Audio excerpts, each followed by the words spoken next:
Salve, salve galera do Central HQs, bem-vindos a mais um vídeo de aquisições com breves resenhas. Eu me chamo Fernando e como sempre, antes de eu mostrar as diversas publicações, eu quero convidá-los a conhecer o nosso Apoia-se. O link está na descrição desse vídeo, tem recompensas realmente bem legais, vídeos antecipados, a participação do grupo de exclusivos do Central HQs lá no WhatsApp, sorteios de quadrinhos também, a participação em lives, já fechamos o grupo ali porque não cabe todo mundo na tela e aí é complicado ficar fazendo revezamento. Então, por enquanto, a recompensa de live, já está ali lotada, vamos dizer assim. Além disso, nós somos parceiros tanto da Amazon como da Panini e também da Mundos Infinitos, que está com promoções bem legais, galera. Então, eventualmente, quando você for fazer as suas comprinhas, faça aqui pelos links do canal. São 3 opções onde você pode fazer comparação para ver o que compensa mais para vocês. Dito isso, vamos iniciar com uma publicação nacional independente, Fronteiras do Medo, do Dino Galeazzi e do Richard Cinti. Eu já resenhei algumas publicações do Richard Cinti. É um material aqui, ó, que veio com uns brindes bem legais.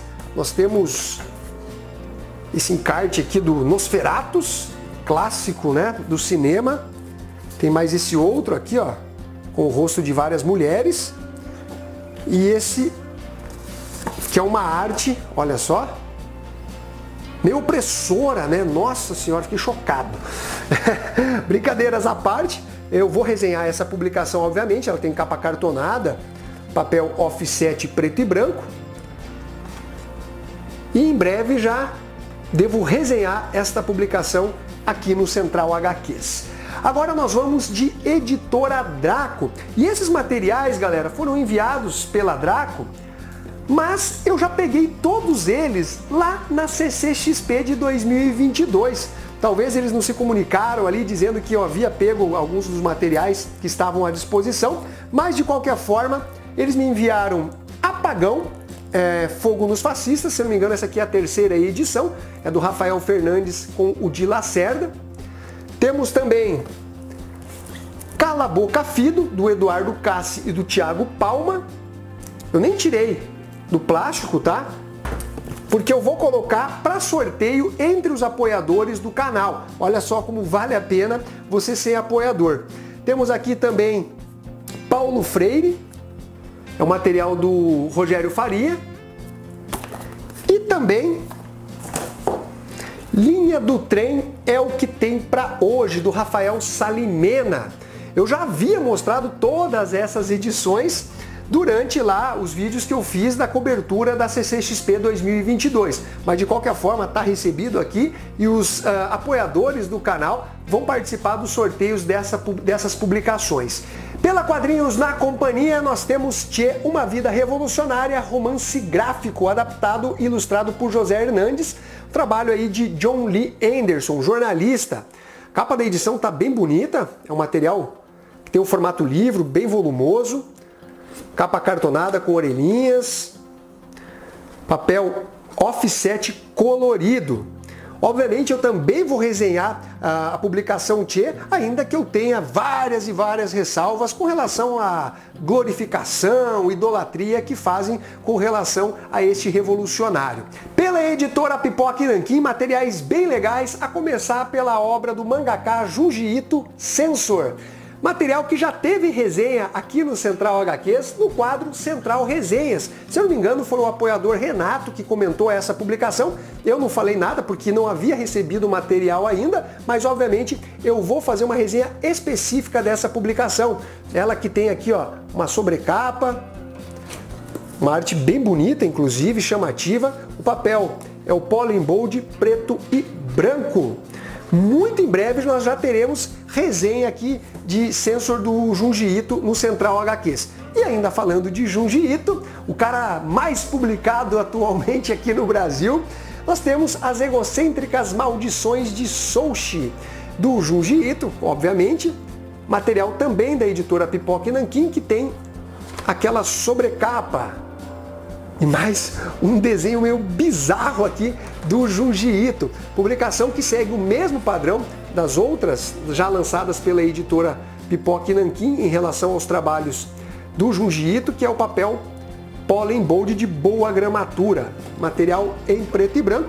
também vou resenhar em breve essa publicação, sempre nas quintas-feiras, né, quando eu comento os quadrinhos orientais. Mais um material da editora Pipoca e Nanquim, e como ficou bonito este livro do Solomon Kane, de Robert Howard, seguindo o mesmo padrão gráfico das coleções do Conan, aquela trilogia, e do Bram McMorn, se eu não me engano, acho que é o nome da outra publicação que foi lançada, outra obra literária, né, do Robert Howard. Olha só, muito legal, mesmo material em capa dura, essa arte de capa é bem bonita. Tem também algumas ilustrações dentro do livro. Tem as capas das publicações americanas onde os contos do Solomon Kane foram publicados. Então, é aquele capricho de sempre, né? De excelência da editora Pipoca e Nanquim. Não garanto uma resenha para breve desse material, mas vai ter também o seu momento aqui no Central HQs. Agora, para finalizar a parte de aquisições, vamos de TAI Editora. Muitos quadrinhos, galera, eu estava sedento para ler a maior parte deles. Enfim, chegaram e eu vou começar aqui com a obra A Garota Bipolar de Ultimota Edition. Gostei bastante do trocadilho. Obra do saudoso Ota, que nos deixou recentemente. E esse daqui foi o seu último trabalho que ele estava fazendo, né, junto da TAI Editora. O acabamento gráfico está de excelência, está lindona a publicação. A lombada é costurada, capa dura, olha essa guarda. Muito legal mesmo o tratamento que a TAI Editora, o respeito que eles tiveram com relação a esta última obra do Ota. A gente fez lives, várias lives inclusive, comentando um pouquinho sobre esse trabalho. A TAI explicou por que atrasou, nem precisa ser muito inteligente para entender, né, as motivações. Mas temos aqui um material com papel offset colorido que também, obviamente, vai ter resenha aqui no Central HQs. Continuando, agora até o final vai ser TAI Editora, nós temos o material argentino Controle de Pragas, do Max Aguirre com o Jockey. Eu resenhei recentemente esse material dentro do quadro Central Resenhas. E galera, que publicação divertida! Sabe aquele gibizão que vai te entreter, que vai entregar algo realmente interessante? É esse material Controle de Pragas, que tem toda uma influência dos caça-fantasmas. No caso aqui, as pragas seriam as entidades sobrenaturais. E tem grandes sacadas dentro da publicação. Recomendo vocês assistirem a resenha que eu fiz desse material. Eu dei a nota 9 para a publicação, para vocês terem uma ideia do tanto que eu gostei desse trabalho aqui. Então quem gosta dos caça-fantasmas, num tom mais até mesmo de zoeira, com certeza vai curtir esta publicação aqui. Temos também Suspiria, olha só galera, material em capa dura. Publicação que já tem um segundo volume, material em capa dura. Esse daqui também já teve resenha e foi no ano passado, dentro do quadro Central Resenhas. Se eu não me engano, foi o Sérgio que comentou esta publicação aqui. Tem essa belíssima arte de capa, né? Muito chamativa. Olha só um pouquinho da arte, é um papel offset com histórias em preto e branco e também coloridas. E eu também farei uma resenha específica desta edição. Olha que legal, hein? Arte sensacional também. São 192 páginas. Dando continuidade, o segundo volume de Dead World, Stuart Kerr e Vincent Locke. Olha só, a capa é do James O'Barr, uma capa bem sinistra e chamativa também, verniz aplicado na capa, capa cartonada. O papel, ele é o couché, preto e branco. Eu já resenhei o primeiro volume da série Dead World, recomendo vocês assistirem. Quem gosta de uma pegada à la The Walking Dead, com certeza vai curtir este material aqui. O próximo material, um grande clássico dos quadrinhos, enfim reunido em encadernado. A Comédia de Jack Davis, Arquivos Cracked, publicação que concorria com a Mad, a famosa Mad de Harvey Kurtzman. Então nós temos aqui, ó, essa edição que tem um formato maior do que o americano, pelo menos em largura. A capa é lindíssima, eu achei sensacional a ideia de capa aqui, é um quebra-cabeça, né? Tem capa cartonada, a orelhinha aqui, que é a orelhona na verdade. Olha só a arte. É um papel Pollen Bold. Publicação em preto e branco e que obviamente também terá resenha aqui no canal Central HQs. E para finalizar a parte de aquisições, nós temos Caçador Origins, num álbum de luxo. Caçador saía num formato menor do que o americano. Foram lançados 2 ou 3 volumes que já tiveram resenhas aqui no canal Central HQs. E agora a gente tem esse álbum com 256 páginas, com extras, publicação capa dura. Olha a guarda. É um quadrinho argentino. Obviamente nós teremos resenha desse material aqui no Central HQs. O papel é o offset. Grandes publicações aí da TAI Editora e tem outros materiais, né, que estão sendo financiados via Catarse. Bom, galera, na parte de aquisições é isso daí. Agora nós vamos às breves resenhas. Iniciando por Jaiminho, de volta a Tangamandapio. Material da Mau Gosto Comics. Escrito e desenhado por Pablo Carranza. O mesmo autor de Podrão Aniquilação, que teve resenha aqui no canal Central HQs, material divertidíssimo. E agora nós temos aqui uma última carta e ele poderá descansar. É sobre a aposentadoria do Jaiminho, sim, o Jaiminho do Chaves, que é um dos meus seriados preferidos de todos os tempos. Você tem aqui, ó, na contracapa da edição, o Zé do Caixote, que é a da Mau Gosto Toys. Bonecos enumerados. Produto 100% artesanal, feito em serigrafia e costurado com algodão da melhor qualidade. Acompanha uma prancha de surf de papelão. Obviamente é uma grande zoeira e homenagem, né, ao grande Zé do Caixão. Mas voltando aqui à publicação, que tem o papel couché na capa. A parte do miolo é em offset, aproximadamente 40 páginas em preto e branco. A história do Jaiminho, que está lá no México, inclusive aqui a gente já vê, né, ó, a apresentação. Tangamandapio no México, correio, aqui churros, né? Não podia faltar os churros. E aí ele está prestes a se aposentar. Em cerca de 80 anos de serviço entregando cartas, ele entregou 99.